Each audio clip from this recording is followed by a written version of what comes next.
Bonjour à tous, les titres de ce journal du vendredi 21 octobre. La ligne grande vitesse Paris-Le Havre sur la bonne voie au conseil municipal extraordinaire de la ville de Rouen qui s'est déroulé ce jeudi soir. La volonté politique est bien d'implanter la gare dans le quartier Saint-Sever, consensus à droite comme à gauche. 120 postes menacés à Petroplus. La direction de la raffinerie de Petit-Couronne l'a annoncé ce jeudi. Les travaux de maintenance prévus en janvier prochain devraient être suspendus et le site reconfiguré. Une perspective qui n'est pas du goût des salariés. Plus de 5000 étudiants au Zénith hier soir. Ils ont participé à l'événement Rouen Together, une fête sous surveillance de la préfecture. Quelques dizaines de policiers ont procédé à des contrôles tout au long de la nuit. Paris-Le Havre, Paris-Caen en 1h45, Paris-Cherbourg en 2h15 et Rouen à 45 minutes de la capitale. Telles sont les ambitions de la ligne nouvelle Paris-Normandie qui devrait voir le jour d'ici 2020. D'ordinaire houleux, ce conseil municipal extraordinaire qui a duré plus de 2 heures fait consensus entre majorité et opposition. Je trouve que c'était une initiative fort intéressante de pouvoir voir l'expression de l'ensemble des groupes sur ce dossier structurant pour notre territoire et que les interventions étaient de qualité et apportent beaucoup de pierres au débat. Une nouvelle gare va voir le jour à Rouen pour accueillir cette ligne. Le site qui semble être retenu est celui de Saint-Sever et non celui de Sotteville. Un consensus politique certes, mais de nombreuses incertitudes quant à la finalisation du projet. Reste à définir le coût pour les usagers, la part d'engagement de l'État et la part à accorder au fret. Pour Guillaume Pépi, président de la SNCF, tout est possible. C'est aux acteurs locaux de définir les besoins de la population. Je sens un grand consensus sur l'idée qu'il faut le faire, mais aussi de vraies discussions sérieuses, adultes, sur le sens, le contenu du projet. Nous allons déposer notre cahier d'acteurs, c'est-à-dire que nous allons dire notre point de vue. Le service, si le choix, c'est de rouler à 300 km/h ou bien à 200 km/h, donc rendez-vous dans quelques semaines pour notre cahier d'acteurs. Pour Europe Écologie Les Verts, même si la création d'une nouvelle ligne est un projet indispensable, il faudrait déjà moderniser le réseau existant et oppose l'argument pratique au tout TGV. On privilégie encore l'aspect vitesse, c'est-à-dire construction d'une infrastructure qui permette d'aller non pas à grande vitesse, parce que ça c'est un mythe, il n'y aura pas de ligne à grande vitesse en Normandie, mais d'aller plus vite qu'aujourd'hui, mais sans en mesurer toutes les conséquences négatives en termes de gares qui ne seraient pas au centre des agglomérations, etc. La prochaine réunion publique concernant la ligne nouvelle Paris-Normandie se tiendra mardi 8 novembre de 19h à 22h à la Halle aux Toiles de Rouen. Reconfiguration envisagée pour Petroplus. La raffinerie de Petit-Couronne n'est pas assez compétitive. L'intention de suspendre les travaux de maintenance prévus en janvier prochain est annoncée. Si la fabrication des huiles de base est arrêtée, ce sont 120 emplois qui sont menacés.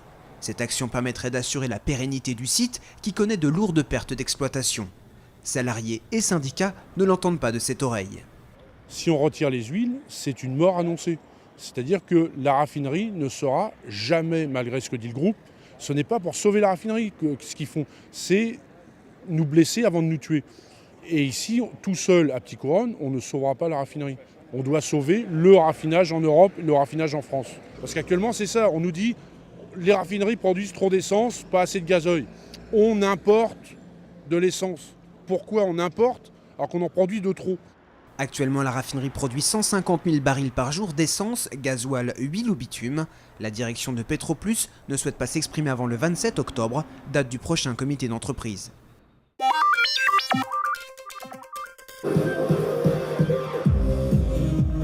Rouen Together, acte 2. Le Zénith accueillait ce jeudi la plus grande soirée étudiante de la zone nord-ouest. 5000 jeunes se sont ainsi donné rendez-vous avec un seul mot d'ordre. Ce soir, on vient pour passer une grosse soirée et surtout s'éclater. Je viens pour faire la fête, comme tout le monde. On va faire la fête. On s'amuse. On est là pour faire la fête. Rouen Together, l'ambiance elle est magnifique. Tous les étudiants se retrouvent et se réunissent. C'est la seule fête où tous les étudiants sont là. Pour animer les festivités, des DJ reconnus se sont succédés avec comme tête d'affiche Fatman Scoop et Quentin Mosiman. Ce gigantesque rassemblement est organisé en partenariat avec la CREA par la Fédération des étudiants rouennais. Objectif, mixité, festivité et responsabilité. L'idée c'est de créer un événement fédérateur qui soit vraiment together, ensemble, tous les étudiants ensemble en fait, pas sectarisés par filière, mais voilà, tous réunis pour un seul et même événement, en un seul et même lieu, pour une seule et même date. Le Rouen Together, c'est pas qu'un événement festif, c'est un événement festif et responsable et solidaire. responsable puisqu'on met en place des navettes pour que les étudiants puissent venir sans leur voiture. Et pour ceux qui viennent avec leur voiture, ils sont identifiés sales, ils ne peuvent pas consommer d'alcool, mais des softs à volonté. En parallèle, un important dispositif policier était déployé aux abords du Zénith pour éviter que la fête ne tourne au drame. Notre objectif, c'est qu'ils rentrent en bonne santé chez eux, après avoir passé une bonne soirée, et surtout qu'ils décident de boire ou de conduire, mais certainement pas de boire et de conduire.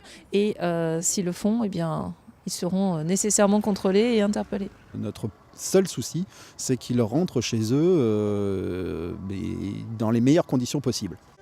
Mission accomplie pour les organisateurs et les forces de l'ordre, puisqu'aucun incident n'est à déplorer.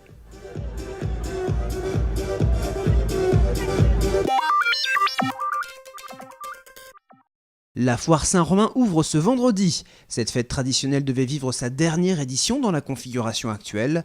Jeudi, les comités de la foire et la mairie se sont rencontrés. Suite à leur réunion, il a été décidé que les travaux d'aménagement des quais bas-rive gauche ne débuteront que fin 2012. Le déplacement de la foire est donc prévu pour 2013. Seul l'emplacement entre le pont Corneille et le pont Jeanne d'Arc ne pourra plus accueillir la foire. Cénari, l'agence de l'innovation haut-normande, a remis ce jeudi les prix aux entreprises les plus innovantes de la région rouennaise.